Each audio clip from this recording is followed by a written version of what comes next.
The Tollund Man is a naturally mummified corpse of a man who lived during the 4th century BC, during the period characterized in Scandinavia as the pre-Roman Iron Age. 1. He was found in 1950, preserved as a bog body, on the Jutland peninsula, in Denmark. 2. The man's physical features were so well preserved that he was mistaken for a recent murder victim. 3. 12 years before Tollund Man's discovery, another bog body, Elling Woman, had been found in the same bog. 4. Though the cause of death was determined to be hanging, scholars believe the man was a human sacrifice, rather than an executed criminal, because of the arranged position of his body, and the fact that his eyes and mouth were closed. 5. On May 6, 1950, peat cutters, Viggo and Emil Hojgaard, in the Bjældskovdal peat bog, 12 kilometers, 7.5 miles, west of Silkeborg, Denmark 3, discovered a corpse in the peat layer which appeared so fresh that they at first believed they had discovered a recent murder victim. The Tollund Man lay 50 meters, 160 feet, away from firm ground, buried under 2 meters, 6 feet 7 in, of peat, his body arranged in a fetal position. He wore a pointed skin cap of sheepskin and wool, fastened under his chin by a hide thong, and a smooth hide belt around his waist. Additionally, a noose made of plaited animal hide was drawn tight around his neck and trailed down his back. 2. Other than these, the body was naked. His hair was cropped so short as to be almost entirely hidden by his cap. There was short stubble, 1 millimeter length, on his chin and upper lip, suggesting that he had not shaved on the day of his death. 6. C14 radiocarbon dating of Tollund Man indicated that he died in about 375 to 210 BC. 7.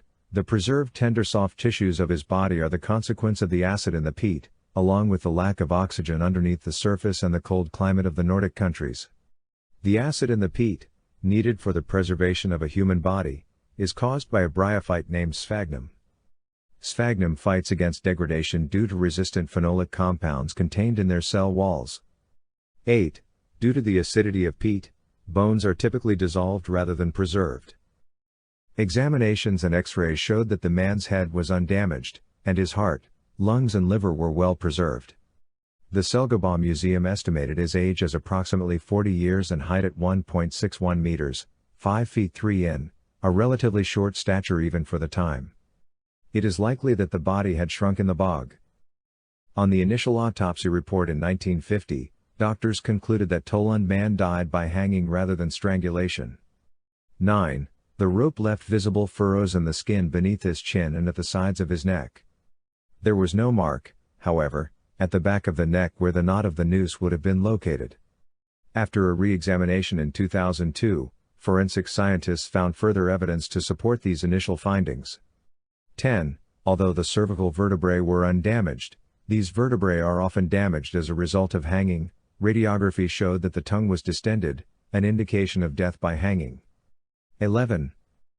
The stomach and intestines were examined and tests carried out on their contents. 12. Scientists identified the man's last meal as porridge or gruel made from grains and seeds, both cultivated and wild. Approximately 40 kinds of seeds were identified, but the porridge was primarily composed of 4 types: barley, flax, false flax, camelina sativa, and knotgrass. 12. From the stage of digestion it was concluded that the man had eaten 12 to 24 hours prior to his death. Porridges were common for people of this time. 12.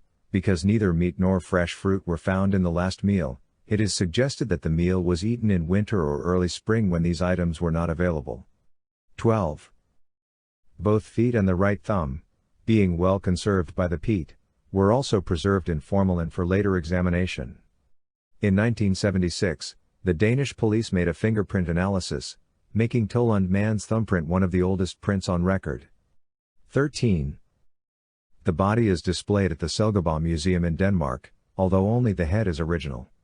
Because conservation techniques for organic material were insufficiently advanced in the early 1950s for the entire body to be preserved, the forensic examiners suggested the head be severed and the rest of the body remain unpreserved. Subsequently, the body was desiccated and the tissue disappeared. In 1987, the Silkeborg Museum reconstructed the body using the skeletal remains as a base. As displayed today, the original head is attached to a replica of the body. 14. In Denmark, more than 500 bog bodies and skeletal remains dating to the Iron Age have been recovered. 15. Specimens from Jutland include the relatively well-preserved Burrimos bodies, Elling Woman, Tollund Man on display at Mosgaard Museum near Aarhus, and the similarly conserved Haraldsker Woman. Approximately 30 of these bog bodies are housed and/or displayed in Danish museums for continued research. 15. Nobel Prize-winning Irish poet Seamus Heaney wrote a series of poems inspired by P.V. Glob's study of the mummified Iron Age bodies found in Jutland's peat bogs, finding contemporary political relevance in the relics of the ritualistic killings. 16. Heaney's poem The Tollund Man, published in his Wintering Out collection, compares the ritual sacrifice to those who died in the sectarian violence of the Troubles. 16. Heaney wrote an excerpt from the poem in the Tollund Man exhibit's guest book in 1973. 17. British author Margaret Drabble, in her 1989 novel, A Natural Curiosity, uses her character's obsession with the Tollund Man to provide a satirical criticism of Margaret Thatcher's modern England. 1819.